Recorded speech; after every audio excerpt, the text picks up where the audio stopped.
Psychology में कुछ terms होते हैं, मल्टीपल पर्सनालिटी डिसऑर्डर होते हैं, बाइपोलर होते हैं। एक व्यक्ति जो है वो एक साथ कई व्यक्तित्व रहता है। तो पहला तो वो होता है जो वो होता है, दूसरा वो होता है जिसको वो सोचता है वो है, तीसरा वो होता है जो लोग सोचते हैं वो है, चौथा वो है कि वो जो होना चाहता है वो है। तो ये अलग अलग इसको मल्टीपल पर्सनालिटी हर व्यक्ति के अंदर होती है, और ये कोई बीमारी नहीं है, हर आदमी के अंदर होता ही है सहज रूप से, और ये बहुत स्वाभाविक है। जब तक सहज है तब तक तो ठीक है, लेकिन जब ये आर्टिफिशियल हो जाती हैं या इम्पोज्ड हो जाती हैं, सुपर इम्पोज्ड हो जाती हैं एक दूसरी पर्सनालिटी के ऊपर, या आदमी आर्टिफिशियली बिहेव करने लगता है जो वो होता नहीं है, तब फिर ये सब स्ट्रेसेस, कॉम्प्लेक्स स्ट्रेस डेवलप करती है। तो तब ये साइकोलॉजिकल सारे डिसऑर्डर्स है ना, एंजाइटी है, डिप्रेशन है, एंगर है, इंसोम्निया है, ये सारी चीजें डेवलप होती हैं। तो इसीलिए जो भारतीय वैदिक वांग में है, जो भारतीय दर्शन है, सनातन विद्या की व्यवस्था है, उसमें सबसे बड़ी चीज इसलिए मानी गई, उसको क्या कहते हैं, स्वस्थ रहना। स्वस्थ कौन रहता है, जो स्व में स्थित रहता है। स्व मतलब सेल्फ, इसका मतलब स्थित, जो स्व में स्थित रहता है वो स्वस्थ रहता है।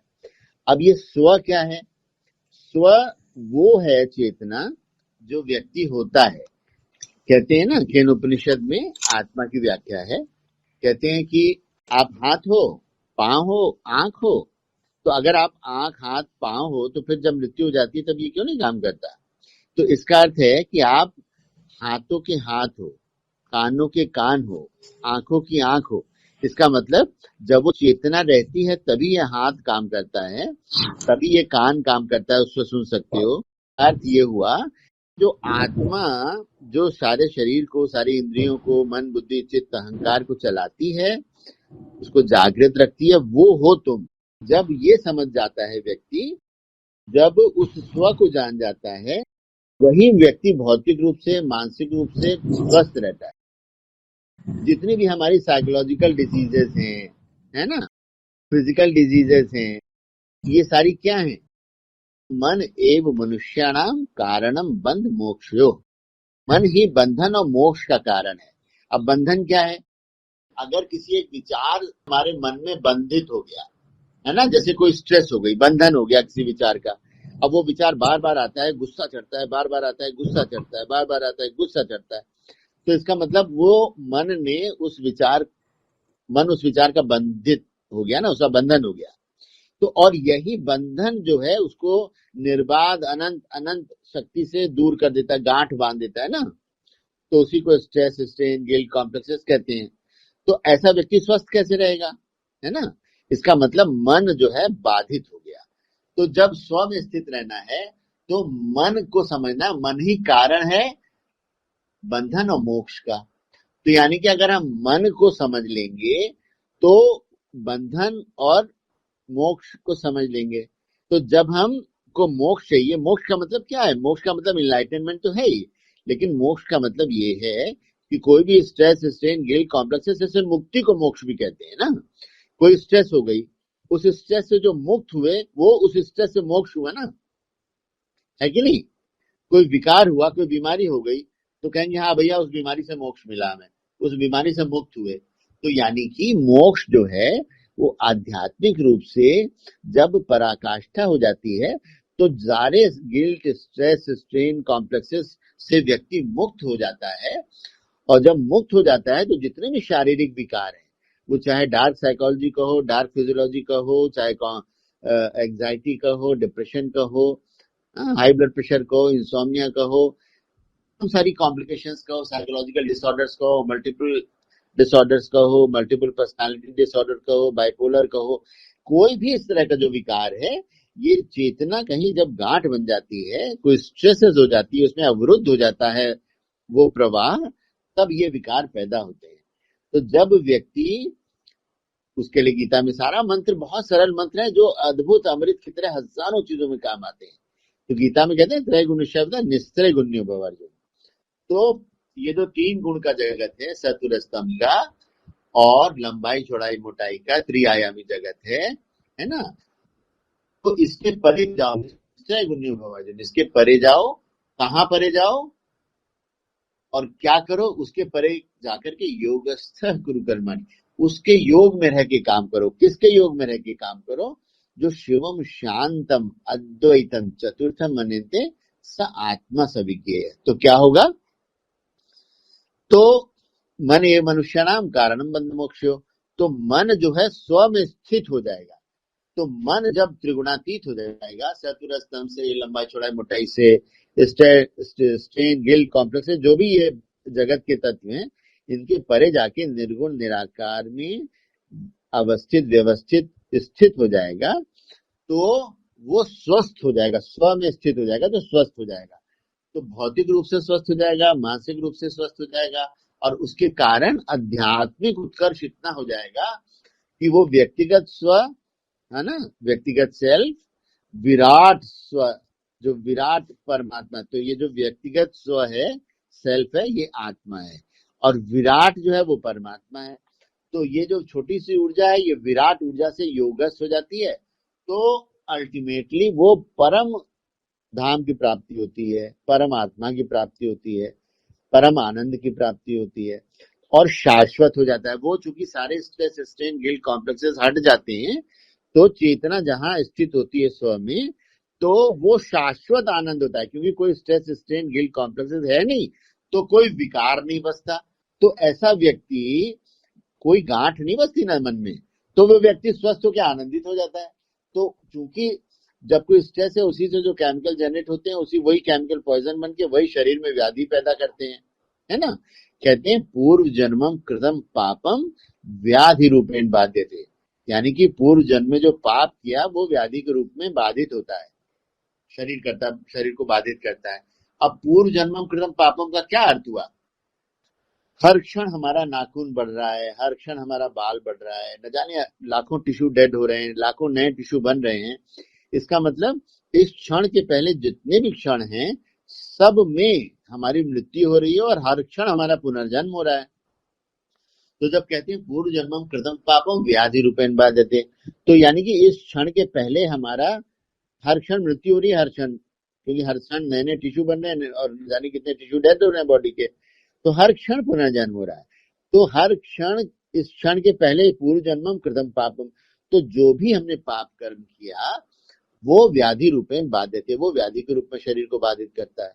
अब वो पाप कर्म 3 प्रकार के होते हैं ना, भौतिक होते हैं, मानसिक होते हैं, आध्यात्मिक होते हैं। तो भौतिक पाप क्या हुआ? पाप मतलब होता है जो प्रकृति के अनुकूल है वो पुण्य है, जो प्रकृति के विरुद्ध है वो पाप है। तो अब अगर आपकी शरीर की प्रकृति जो है कफ कारक है ना, आयुर्वेद में जैसे वात पित्त कफ प्रधान, और वैसे अलग अलग प्रकृतियां होती है ना, इनकी विकृति से बीमारी होती है असंतुलन से।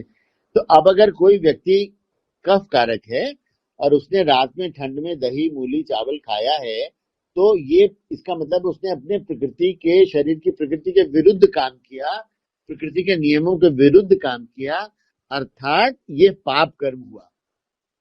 अब जब ये भौतिक पाप कर्म हुआ तो व्याधि रूपेण बाध्यते। तो चूंकि व्यक्ति कफ कारक है और उसने रात में ठंड में दही मूली चावल खाया, तो सुबेरे ये पाप व्याधि रूपेण बाध्यते, तो सुबेरे उसको कफ हो जाएगा, अधिक कफ हो जाएगा तो सर दर्द हो जाएगा, बुखार हो जाएगा। तो यानी कि ये भौतिक पाप हुआ। अब मानसिक पाप हुआ, किसी को मन से वचन से कर्म से, अगर हमने मन से वचन से दूषित किसी के बारे में विचार किया, दूषित किसी को कहा, किसी को मन वचन कर्म से कष्ट पहुंचाया। अब भले ही सारी दुनिया ने नहीं देखा, आपने बड़ी चतुराई से किया, बड़े अच्छे षड्यंत्र से किया, कोई नहीं जान पाया, लेकिन आप स्वयं तो उसको जानते हैं, है ना, जानते हैं। इसीलिए कहते हैं ना, ईश्वर तो सब देख रहा है। तो ईश्वर सब देख रहा है मतलब आप तो अपने को देख रहे हो, उसी को कहते हैं आपको दीपो भव, अपने दीपक स्वयं बनो, खुद ही को। आत्म साक्षात्कार इसी को कहते हैं। जो आत्म साक्षात्कार करके अपने को हर क्षण देखता है, अपनी गतिविधि को देखता है, वो अपने आप शोधित कर लेता है, क्योंकि उसे दूसरे की गवाही, दूसरे की जरूरत नहीं पड़ती। उसको पता है कि कोई नहीं देख रहा है, ईश्वर तो देख रहा है। तो अगर किसी ने बहुत चतुराई से बहुत गलत कॉन्स्पिरेसी करी, किसी को वो गड़बड़ किया, किसी भी चीज को गड़बड़ किया, तो सारी दुनिया भले ही नहीं जाने, लेकिन वो व्यक्ति स्वयं तो जानता है ना। और वो प्रकृति की ऐसी व्यवस्था है कि वो व्यक्ति तो स्वयं को जानता है, इसलिए उसको ये भी पता है क्या सही है क्या गलत है, इसलिए उसका वो कर्म भले ही किसी को वो नहीं जान, कोई दूसरा नहीं जान पाया, लेकिन वो स्वयं जानता है। और प्रकृति की विवेक व्यवस्था ऐसी है कि उसकी चेतना उसको दंडित करती ही, इसी को आत्मग्लानि कहते हैं ना, आत्मग्लानि इसी को कहते हैं। तो जो उसका बोध करके तत्काल प्रायश्चित कर लेता है, उस चीज को सही कर देता है, वो तो मुक्त हो जाता है। लेकिन अगर दूसरे सोचा कि हमने गड़बड़ करी है, देखो इसका आनंद लेते हैं, हाँ दूसरा कष्ट में पहुंचा है, भौतिक मानसिक आध्यात्मिक कष्ट में पहुंचा है, उसका आनंद लेते हैं, हमने इसके साथ ये गड़बड़ कर दिया वो गड़बड़, तो जो व्यक्ति जो प्रायश्चित कर लेता है वो तो मुक्त हो जाता है, और जो उसने प्रायश्चित नहीं किया वो उसी में डूबा है, लेकिन उसको उसकी गिल्ट भी रहेगी। उसको न्याय प्रकृति का ऐसा है कि वो स्वयं तो जानता ही है, भले ही दूसरा उसका गड़बड़ क्यों ना समझ पाए, लेकिन जो उसके माध्यम से जिन लोगों ने गड़बड़ किया है वो भी हो सकता है ना समझ पाए, उसने इतनी चतुराई से प्रपंच किया है, लेकिन वो स्वयं अपने को चूंकि जानता है, इसलिए वो गिल्ट उसको तो एक निगेटिव केमिकल पैदा करेगा ना, निगेटिव हार्मोन पैदा करेगा, निगेटिव एंजाइम पैदा करेगा, वही उसके शरीर में ये रोग पैदा करेगा। और ये चूंकि विचार, उसने जो कर्म किया है वो कर्म एक विचार है, उसके कारण ये रोग पैदा हुआ। इसलिए अगर कोई केमिकल गड़बड़ है तो केमिकल से सब्स्टिट्यूट करके उसको न्यूट्रलाइज कर सकते हैं, लेकिन अगर उसका स्रोत विचार है, केमिकल नहीं है ना, जैसे मान लो गड़बड़ खाना खा लिया, कफ कारक खाना खा लिया एक कफ कारक व्यक्ति ने, तो सुबह उसको कफ हो गया, तो उस कफ का न्यूट्रलाइज करने के लिए आपने ऐसी औषधि खा ली जो गर्म ऐसे ऐसे ठीक करती है, तो वो तो केमिकल है, तो उसको केमिकल को पदार्थ से ठीक कर लिया। लेकिन जब विचार है, विचार केमिकल नहीं है, तो उस केमिकल के कारण, उस विचार के कारण जो केमिकल पैदा हुआ, तो उसको केमिकल से न्यूट्रलाइज करेंगे तो फिर पैदा होगा, क्योंकि विचार उसका मूल स्रोत है। तो जो मूल स्रोत उसका विचार है, तो वो गड़बड़ जिसने करी है, वो विचार उसको रोगी हमेशा रखेगा, और उसको दुनिया की कोई भी औषधि ठीक नहीं कर पाएगी, है ना, क्योंकि वो पदार्थ नहीं है, उसका मूल कारण विचार है। और जब व्यक्ति जिस क्षण प्रायश्चित करेगा, उसने जितनी गड़बड़ें करी हैं उसको ठीक करेगा, तब उसका प्रायश्चित होगा, तब वो विचार शुद्ध होगा, उसी को प्रायश्चित कहते हैं। तभी उस रोग से वो मुक्त हो सकता है, वरना उस विचार के कारण, क्योंकि नॉन एब्स्ट्रैक्ट है ना, वो तो नॉन मैटर है, उसके कारण जो केमिकल पैदा हो रहा है उसको बार बार वो केमिकल को, क्योंकि विचार मूल में है। जैसे नीचे आग जल रही है, पानी उबल रहा है, थोड़ा सा उसमें बर्फ डाल दो, ठंडा होगा थोड़ी देर के लिए, लेकिन नीचे अगर लौ जल रही है तो फिर पानी उबलने लगेगा।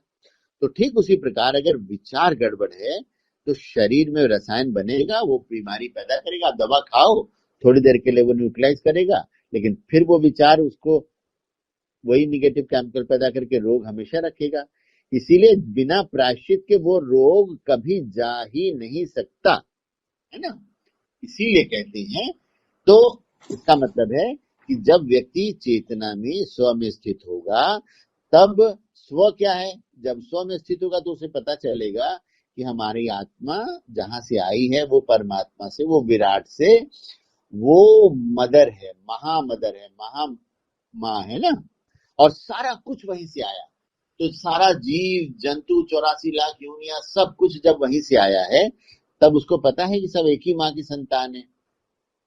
तो जब एक ही माँ की संतान है, तो किसके साथ प्रपंच कर रहे हो, किसको गिरा रहे हो, उठा रहे हो, किसको निगेटिव कर रहे हो, किसको षड्यंत्र कर रहे हो, किसको बीमार कर रहे हो, किसको गलत कर रहे हो, ऊंचा नीचा कर रहे हो। तो जब जैसे ही ये बोध होगा तो उसको पता चलेगा ये तो मेरा ही एक्सटेंशन है। तो जैसे नाखून अपने बॉडी में लग जाए तो आदमी नाखून को अपशब्द नहीं कहता, क्योंकि उसको बोध रहता है कि नाखून मेरा है। तो ठीक उसी प्रकार जब चेतना स्व में स्थित होकर विराट के साथ योगस्थ होती है, तो व्यक्ति को समझ में आ जाता है कि जितना भी संसार का पसारा है सब मेरा ही एक्सटेंशन है।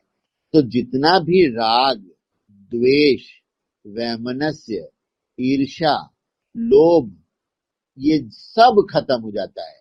और जब ये सब खत्म होता है और व्यक्ति को ये पता चल जाता है कि ये सब मैं ही हूं, तब उसका सारा रोग, शोक, दोष, कष्ट समाप्त हो जाता है ना?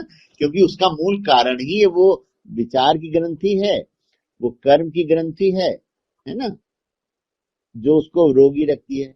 तो जब इससे, इसीलिए कहते हैं मन, वचन और कर्म तीनों से जब व्यक्ति शुद्ध हो जाता है तो कोई बीज नहीं बचता, और कोई बीज नहीं बचता, कोई पेड़ पौधा नहीं बनता, कोई पेड़ नहीं बनता। तो इसी प्रकार जब शरीर छूटता है, जब कोई विकार नहीं रहता, निर्विकार होकर उस विराट के साथ योगस्थ होकर शरीर छूटता है, तो व्यक्ति मोक्ष को प्राप्त होता है। अब लोग कहेंगे साहब इसका क्या सबूत है कि 784 लाख योनियों से मुक्ति हो जाती है? क्या सबूत है? क्योंकि कोई दोबारा तो आता नहीं मर के। वो इसीलिए प्रकृति में सारे सिद्धांत दिए हुए हैं कि जब कोई बीज होगा तभी तो वृक्ष होगा, पौधा वृक्ष उगेगा। तो जो कर्म है वही बीज है, कर्म का जो संस्कार है, कर्म का बंधन है, वही बीज है। तो जब शरीर छूटता है, तब जो कोई विकार रह जाता है, कोई वासना रह जाती है, कोई कर्म बंधन रह जाता है, तो वही पूरित करने के लिए, प्रायश्चित करने के लिए, या आगे बढ़ने के लिए, या वासना पूर्ति के लिए, या कर्म बंधन से मुक्ति के लिए आदमी फिर जन्म लेता है। तो जब ऐसी विराट चेतना से व्यक्ति योगस्थ हो जाता है ना, तब फिर कोई विचार बचता नहीं, कोई कर्म बचता नहीं, कोई वासना बचती नहीं, है ना, कोई बंधन बचता नहीं। तो जब वो बचेगा ही नहीं, तो जब कोई बीज ही नहीं है तो कैसे जन्म लेगा? कोई किसी कारण से न जन्म लेता है, तब उसी को कहते हैं मोक्ष होके वो स्वयं ब्रह्म हो जाता है। और ये तो आध्यात्मिक बात हो गई, लेकिन ये आध्यात्मिक बात कितनी ज्यादा अप्लाइड साइंस एंड टेक्नोलॉजी है रोग के लिए, फिजियोलॉजी के लिए, मेडिकल साइंस के लिए, साइकोलॉजिकल डिजीजेस के लिए, फिजियोलॉजिकल डिजीजेस के लिए, सोशल डिसऑर्डर के लिए, पॉलिटिकल डिसऑर्डर के लिए। क्योंकि समाज में जितनी वैमनस्यता है, हाँ, दुर्भावना है, वैमनस्य है, हाँ, तमाम तरह के इस तरह के अव्यवस्थित चीजें हैं, उनका मूल कारण क्या है? वो गलत विचार ही तो है। हाँ, किसी से ईर्ष्या है, किसी से द्वेष है, किसी से कोई है, कुछ है। तो जब उससे जैसे ही मुक्त होता है व्यक्ति, तो ये केवल अध्यात्म नहीं है, ये बिल्कुल डार्क फिजियोलॉजी कहो, हाँ, कोई भी टर्म दो उसको, डार्क साइकोलॉजी कहो, कुछ भी कहो, उन सब विकारों से मुक्त हो जाता है। तो व्यक्ति शारीरिक रूप से, इसीलिए देखो ये अध्यात्म कितना आवश्यक है प्रत्येक व्यक्ति के जीवन में, बचपन से लेकर वृद्धावस्था तक, जब तक शरीर नहीं छोड़ता।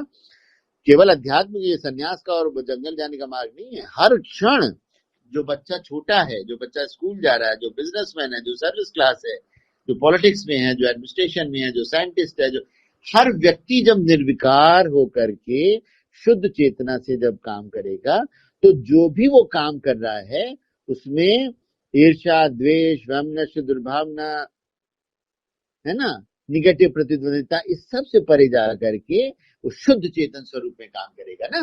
तो जिस क्षेत्र में होगा उसमें शुद्ध काम करेगा। बच्चा अगर पढ़ रहा है तो शुद्धता से पढ़ेगा, तो उसमें कितना कॉन्ट्रीब्यूटरी होगा, हर विद्या में, हर क्षेत्र में उसको नया कुछ दिखेगा। पॉलिटिक्स में है तो वो सार्थक पॉलिटिक्स करेगा, वो करेगा कि कैसे सबका विकास हो, न कि दूसरे को ऊपर नीचे गिराना, उठाना, ये गंदगी, वो गंदगी, ये गड़बड़, वो सार्थक करेगा जो प्रकृति को पोषित करता हो। राजनीति करेगा तो वो ये सोचेगा कि अंतिम व्यक्ति जो है उसको कैसे सारी सुविधाएं मिले, कैसे स्वास्थ्य मिले, कैसे शिक्षा मिले, कैसे, हाँ, सुख शांति मिले, उल्लास मिले। साइंटिस्ट होगा, वो निर्विकार भाव से देखेगा, तो देखेगा कहाँ किस कारण से अव्यवस्था समाज में पैदा हुई है, वो उस पर समाधान ढूंढेगा। एडमिनिस्ट्रेटर है, वो जब निश्चल रूप में, शुद्ध रूप में, शुद्ध चेतना में रहेगा, तो वो एक एक व्यक्ति का कष्ट समझेगा, एक एक व्यक्ति के साथ न्याय करेगा। जज है, वो एक एक व्यक्ति की प्रॉब्लम समझ के शुद्ध न्याय करेगा, है ना, निर्द्वंद होकर के। प्रशासनिक जो भी अधिकारी होगा, वो, अब ये सन्यासी की चेतना हो गई ना, जो निर्गुण निराकार में, वो सन्यासी की चेतना हो गई, ना काहू से दोस्ती, ना काहू से बैर, शुद्ध चेतना में। तो जब कहते हैं ना, बहुत सुंदर एक बात है, कहते हैं वैदिक साइंस ही है वो जो है, वो भी तो कहते हैं कि जो सन्यासी है वही श्रेष्ठ राजा हो सकता है। क्यों? क्योंकि सन्यासी को किसी से लेना देना नहीं, तो जिसके लिए जो सबसे सबसे शुभ है वही वो उसको देगा, है ना। कोई किसी के साथ पार्शियलिटी नहीं करेगा, जो शुद्ध न्याय है वही करेगा। तो इसलिए कहते हैं सन्यासी ही श्रेष्ठ राजा हो सकता है। आज देखो प्रयोग एकदम साक्षात्कार हो रहा है ना। अपने यहाँ जो सन्यासी जहां प्रशासन में है, देखो वहां कितनी तेजी से सामाजिक समरसता, व्यवस्था, शांति, विकास सब आ रहा है ना। तो ये प्रमाण है उसका। प्रत्यक्षम किम प्रमाणम, देखो प्रत्यक्ष प्रमाण। तो जो पूर्वाग्रहों से जब ग्रस्त रहता है व्यक्ति तो कैसी व्यवस्था थी, और जो पूर्वाग्रह से मुक्त होकर, योगस्थ होकर, शाश्वत चेतना में, सन्यासी की चेतना में, हाँ विशुद्ध योगस्थ होकर के, उस विराट के साथ, ईश्वर के साथ एकाग्र होकर के जब काम कर रहा है, तो अंतिम व्यक्ति का उसको ध्यान है ना। जानवरों का ध्यान है, पशु पक्षियों का ध्यान है, व्यक्तियों का ध्यान है, प्रकृति का ध्यान है ना। सबको पोषित करना, कैसे सबको संरक्षित करना, है ना, कैसे पर्यावरण शुद्ध हो, कैसे वो समग्र व्यवस्था। क्योंकि कहीं भी प्रकृति की व्यवस्था में जरा सा भी गड़बड़ होगा तो वो उसकी शुद्ध चेतना में वो विकार उसको दिखेगा, उस क्षेत्र के व्यक्ति को, और वो उसको निर्विकार करने के लिए जो भी श्रेष्ठ समाधान है वो करेगा। तो इसलिए वैदिक साइंस जो है ये सर्वश्रेष्ठ साइकोलॉजिस्ट बना सकती है, सर्वश्रेष्ठ डॉक्टर्स बना सकती है, सर्वश्रेष्ठ साइकोलॉजिस्ट बना सकती है, सर्वश्रेष्ठ एडमिनिस्ट्रेटर, सर्वश्रेष्ठ पॉलिटिशियन, सर्वश्रेष्ठ साइंटिस्ट, सर्वश्रेष्ठ इन्वायरमेंटलिस्ट, सर्वश्रेष्ठ थिंकर, हर फील्ड का सर्वश्रेष्ठ बना सकती है। यही वैदिक साइंस का सार है। और इसीलिए इस समय मॉडर्न जो वैदिक गुरुकुल है वो तो बहुत अच्छा है। सारे वैदिक को, प्रमाणिक को, शास्त्रों ज्ञान को कंटेस्ट कराए, सारा तैयार कराए। वैदिक वर्चुअल गुरुकुल में जितनी भी वैदिक साइंस की ब्रांचेस हैं उनको किस तरीके से मॉडर्न साइंस एंड टेक्नोलॉजी में अप्लाइड साइंटिफिक एस्पेक्ट के साथ यूज किया जा सकता है, as a best psychiatrist, as best psychologist, as best doctors, as best architects, as best harmony पैदा करने वाले जो वैदिक म्यूजिक से करते हैं, गंधर्व वेद से, श्रेष्ठतम स्वास्थ्य आयुर्वेद से, श्रेष्ठतम एनवायरनमेंट, श्रेष्ठतम living condition, physical, mental, spiritual स्थापत्य वेद वास्तुशास्त्र से, है ना, श्रेष्ठतम एनवायरनमेंट यजुर्वेद यज्ञ अनुष्ठान से। अब लोग इतनी हास्यास्पद बात करते हैं कि अगर वो सैनिटाइज करना है तो डीडीटी, और ये तो साइंटिफिक है, लेकिन यज्ञ की अगर वो हवन सामग्री है तो वो अनसाइंटिफिक है। उन मूर्खों को अगर ये बताया जाए कि तुम्हारा जो ये सैनिटाइजर है उसमें तो केवल अल्कोहल और एक छोटा सा केमिकल है, लेकिन यज्ञ में जो जितनी चीजें यूज होती हैं, ये लोबान यूज होता है, ये लकड़ी यूज होती है, ये तिल यूज होता है, ये जौ यूज होती है, ये इतने केमिकल, अगर इसकी केमिकल एनालिसिस करें तो केवल तिल की केमिकल एनालिसिस करें तो कितने तरह के उसमें प्रोटीन है, कितने तरह के फैट है, किस तरह के मतलब जितने तत्व हैं। अब ये प्रोटीन वाले भी तत्व हैं उसमें। अब जैसे इसमें सेलुलोज होता है, जैसे जो प्लांट से रिलेटेड चीजें हैं, एनिमल से रिलेटेड चीजों में प्रोटीन होता है।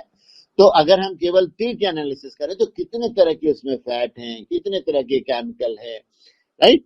और जितना हवन में सामग्री यूज होती है, अगर उनकी एक एक सामग्री को, तिल को, जौ को, लोबान को, कपूर को, लकड़ियों के प्रकार को, उसमें कितने हजारों केमिकल, उसकी केमिकल एनालिसिस करें तो यहाँ सैनिटाइजर में केवल एक अल्कोहल और एक केमिकल है, और उसमें उसकी केमिकल एनालिसिस करो तो यज्ञ की सामग्री में हजारों केमिकल मिल जाएंगे। तो कौन सी चीज वातावरण को ज्यादा शुद्ध करेगी? तो ये ज्यादा बड़ा विज्ञान हुआ, ज्यादा बड़ा पर्यावरण को शोधित करने का माध्यम हुआ। तो इस तरीके से वैदिक साइंस की सारी ब्रांचेस, जितनी भी आवश्यक ब्रांचेस हैं, मानव के शरीर को, मानव के मन को, मानव की आत्मा को, समाज को, पर्यावरण को, पृथ्वी को, आकाश को, पूरी विराट चेतना को, उन सब को हर क्षेत्र में आदर्शतम व्यवस्था में स्थित कराने की, पहुंचाने की विद्याएं हैं वैदिक वांग में। तो वैदिक वर्चुअल गुरुकुल में इन सारी मॉडर्न वैदिक साइंसेस को, वैदिक साइंस की सारी ब्रांचेस को modern applied science and technology की ब्रांचेस में जितनी भी मॉडर्न साइंस और अप्लाइड टेक्नोलॉजीज हैं, उन सब का सब्स्टिट्यूट कहो, उन सब का, जैसे हमारे गुरु ने एक बड़ा अच्छा शब्द कहा, एक सेंटेंस कहा, उन्होंने कहा कि वैदिक science is fulfilment of modern science, है ना। किसी से कोई विरोध नहीं है, वैदिक science is fulfilment of modern science. जहां पदार्थ समाप्त हो जाता है वहां से अध्यात्म शुरू होता है, क्योंकि पदार्थ जिस स्रोत से आया वो निर्गुण निराकार तत्व, वो अध्यात्म का क्षेत्र है। और जब उसको जानेंगे तब ही पदार्थ को जान सकेंगे। ये बिग बैंग तो किसी चीज में हुआ ना, तो जब वो चीज में बिग बैंग हुआ तो वो शुरुआत कैसे हुआ? तो वो चीज जिसमें बिग बैंग हुआ वो जहां से आई है वो निर्गुण निराकार परम शिव तत्व, वो स्रोत है।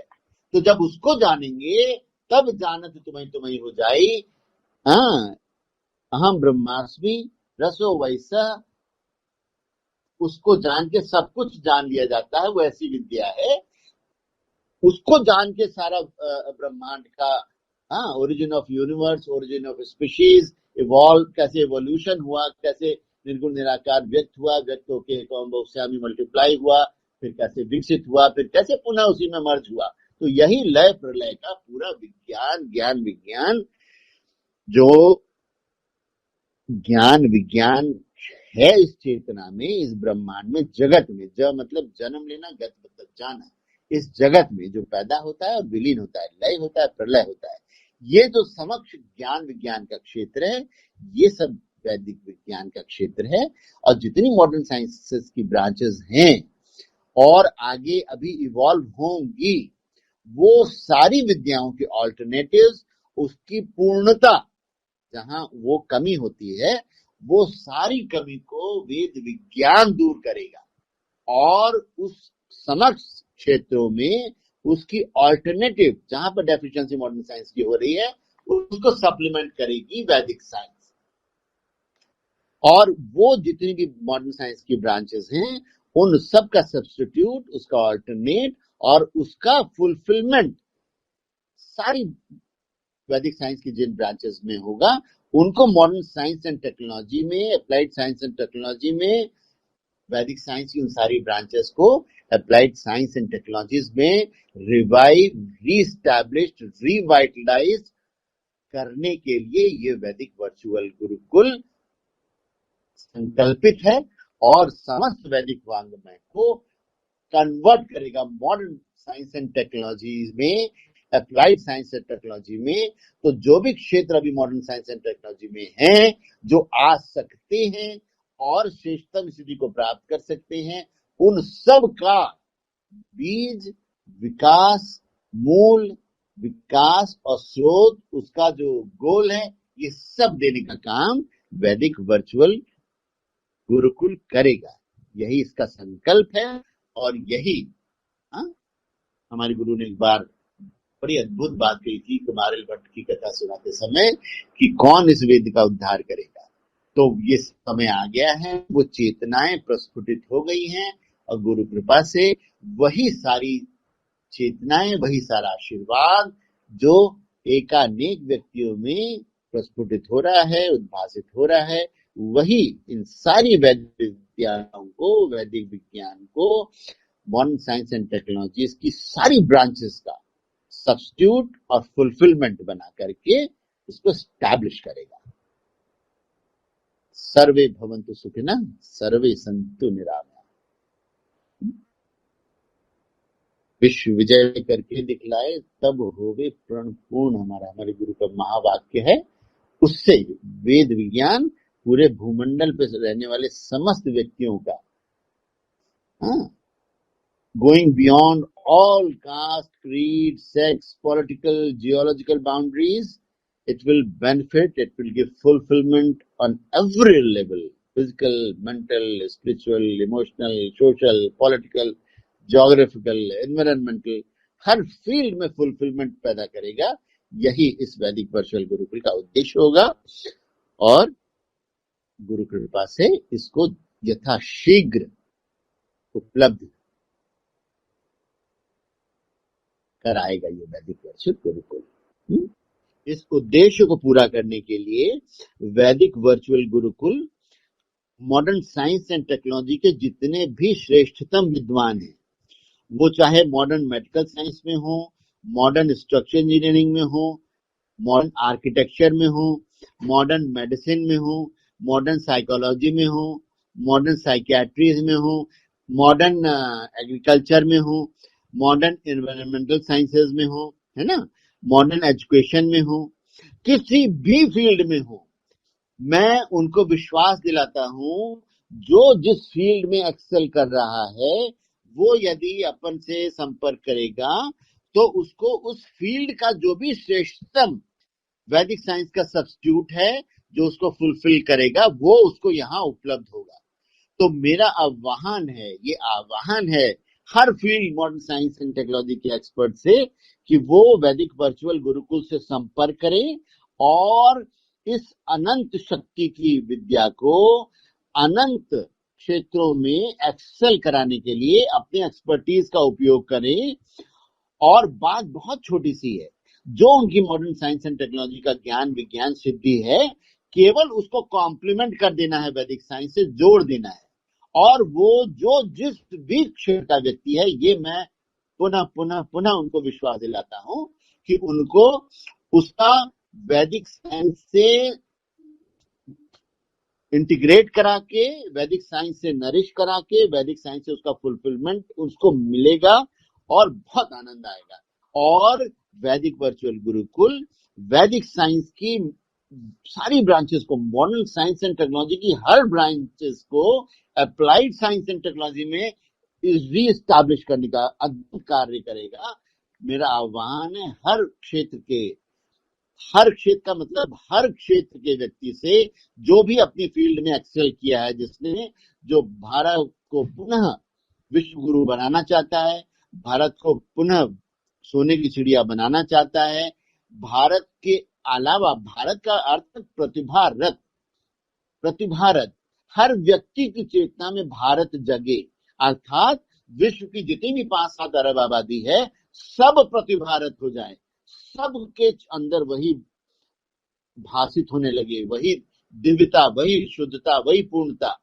तो हर पूरे विश्व के हर व्यक्ति की चेतना में भारत जगाने के लिए, इसमें कोई पॉलिटिकल डोमिनेंस नहीं है, कोई किसी को ओवररूल नहीं कर रहा, कोई इन्वेड नहीं कर रहा, ये केवल हर व्यक्ति अपनी चेतना को भौतिक रूप से, मानसिक रूप से, आध्यात्मिक रूप से, कहाँ सामाजिक रूप से, राजनीतिक रूप से एक जीवन के उत्कृष्टतम पूर्णतम स्तर तक जिए कि व्यक्ति जीवन में आनंद करे, आनंद से उसकी उत्पत्ति हुई है, आनंद में उसको निवास करना चाहिए और आनंद में ही विलीन होना चाहिए।